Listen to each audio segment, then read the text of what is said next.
Thank you, Claudia, for your question in terms of how direct is direct. I think yes. Initially, it may not seem like it's direct access as such, because we've not, at least for the country that we've supported, we've not started seeing the fruits in terms of them accessing the funds directly. But then they still need a lot of hand-holding in terms of how to navigate, especially the first even coming up with a bankable idea, for instance, or even approaching the bank or the fund. For instance, I realized that most of them are still wondering, how do I get in touch with the GCF? It's more or less like a dark, you're in this dark tunnel that you hope at some point at the end of it you'll be able to have that direct contact to the GCF, but then somehow the process doesn't allow you to, it's not as transparent as you'd want that interaction to be. And so most of the entities that stuck with the NDA, more or less being the person who communicates for them, follows up on more or less the applications, giving them direction on what to do. So yes, hopefully direct access will work at some point, but as it is currently, there's still a lot of coordination in terms of getting contacts and creating those direct line of communication between the fund and the accredited entities. Okay, I think one of the benefits of mobilizing this direct access entities is actually encouraging this local stakeholders to actually move into thinking about more innovative approaches, more transformational projects, which these international organizations are doing. I am not sure how far our potential DAEs can go when it comes to that, because the Philippines has been a recipient of a number of ODA projects. And I think one of the things that our DAE should work on is to actually think out of the box, like this international orgs are doing, and really see how the past or previous projects that the Philippines has undertaken can actually be built on. What can we tap from these experiences? What are the good practices that we can actually scale up? How direct is direct? I cannot answer that, but I think the benefit of having these direct access entities is that we will be able to actually level up whatever local procedures, systems, and tools that we have. But when it comes to having the money go directly into the government system, I'm not sure what benefits are we getting from that aspect. On co-financing, it's actually very hard to work on the co-financing when you are working on the funding proposal for GCF. Number one, GCF doesn't have the official policy notes on co-financing. It is actually it's a case-by-case basis on how you actually argue with the model that you are working on. And I believe one of the things that these DAEs will face when it comes to co-financing, because the co-financing is not prescribed to directly come from them. It will actually depend on how these DAEs will facilitate getting co-financing from different stakeholders, like the NGAs, executing agencies. And that said, that's one of the challenges that I think the DAEs will face. Because in the Philippines, for example, because the Philippines has been an advocate of climate justice, there are some stakeholders which say we shouldn't give co-financing to GCF proposals because the developed countries should be paying for. The stakeholders have those insights, but I understand because we're not actually categorized as less developing.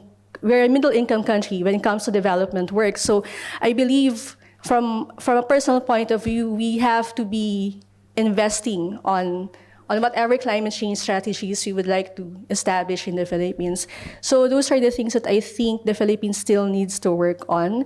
Having consensus on we need to invest, even if, for example, these developed countries are the ones, producing this greenhouse gases more than we do. Yeah. Thank you. Just on the first question on the direct access, just my understanding on the nomination of FDB. I think when the earlier submissions had initiated the nomination for the Fiji Development Bank, it was a stronger nomination in comparison to other entities that had tried to apply for the accreditation. And at that point, noting the mandate of the Fiji Development Bank in the development of supporting the economic development of the country, this was sort of a stronger nomination. But at the same time, recognizing that this was outside their normal portfolio. I mean, they did meet the tick box, the fiduciary standards, according to the checklist for GCF, but having to assess proposals or concept notes that would need direct access for the disbursement and management of funds, this was an issue because, again, this was something that they would need hand-holding and, of course, investment of resources. And currently, as per conversation with them last week, they were noting that we're still trying to meet the preconditions, and they're fortunate that the contact person can liaise directly with the GCF accreditation panel, but at the same time knowing that they have to invest their own resources in trying to capacitate the team that they've set up, and this was not part of the readiness program. And this is something that I was always thinking about, when do we take off the training wheels? I mean, we just had them accreditation, then what? So for us, in the context of Fiji, it's just that process of trying to build the capacity of the internal team before they parallelly try to work on something that will help them access the funds. Thank you. And thanks for clarifying the nomination process. Yeah. I think it took various shapes in different countries, so yes, it's nice to kind of compare and contrast the benefits there. Thank Yeah. you. I kind of want to pick up on Nepal and Fiji a little bit more in terms of the capacities once you're accredited. I think no one is more familiar with the gaps in Nepal's accreditations for their various entities than Dima and Yalambar. And so I want to kind of ask you to, what do you think, once these entities are accredited, what do you think will be their training wheels, and what do you think will be the most successful entity in overcoming those towards getting a project? And then maybe go back to Fiji and ask after that, if you can build on what they say, in terms of the co-financing and the project development costs, where do you think Fiji's next steps are in terms of getting towards a project? Do you mind if I go back to the direct access question? Sorry. I just think it's really important for us to also remember the history behind direct access, right? That direct access came out of the UNFCCC negotiations, where developing countries really wanted a chance to access money without the UNDP, without the World Bank, without ADB. They've been getting aid for 40 plus years, and they're like, we've been capacitated to death. Can we try it? So I think that we have to keep that in mind. So direct access can mean a lot of things. It can mean getting money directly to an NGO. It can mean going through a development bank in a country. It can mean having SMEs supported that get money directly. And it also, as Tess was saying, creates within the country an entity that can coalesce, that other groups can coalesce around and decide, how are we going to do this? They're all in country, they're all part of the country, they know each other, they know the person in the Ministry of Environment and the Ministry of Finance, and they know the NGOs, and they know the civil society. So if it works, you could potentially create projects that have a greater impact. I think part of the big challenge is that we wanted to dive into the deep end right at the beginning, thinking, okay, we're all of these countries are China or India, and they can just run with direct access. And it's just not true. Like, as everyone on this panel was saying, you do need some training wheels. And to start with some of these smaller projects, the GCF has realized that this is a challenge. So now we have a simplified approval process. I'm not sure how simplified It is, but it's, it's a step. You have access to the PPF. You have access to project preparation funds, which are critical. A lot of the countries don't have the resources to put a really well, fully thought out project together. So the baby steps are also important. So while the GCF is trying to put out big money and big projects, some of these smaller projects can have a real impact and really, start these entities on a path to getting more and more. But if we don't start, it's never going to happen. So we have to start. And I think for Nepal, I think that NTNC, because they've gone through this process with IUCN and doing a simplified approval process, and they've been doing it while they're going through accreditation, they should be in a very good place to put through another one once they get accredited, God willing. So yeah, I would say my bet is on NTNC. That's you heard it here. That's what I said.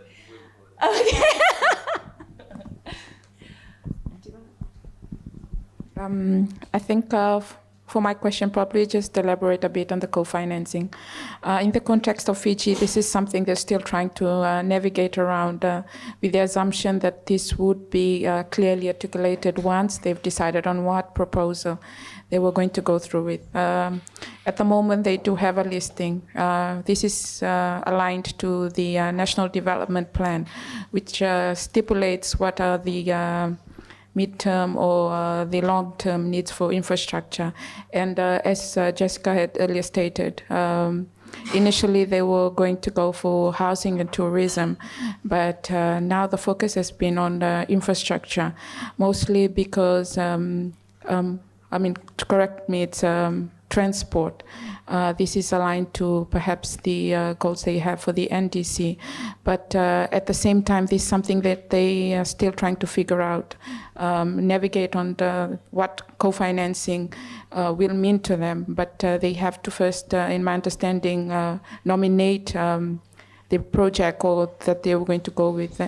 And I think just on the comments for the enhanced direct for the EDA proposal that Fiji has initially submitted, I think there was a lot of work done by Jeremy Hills, our consultant at the back, and perhaps at this point I would just like him just to require him just to give a few briefs on what that EDA means in comparative to proposal by GCF. Yeah.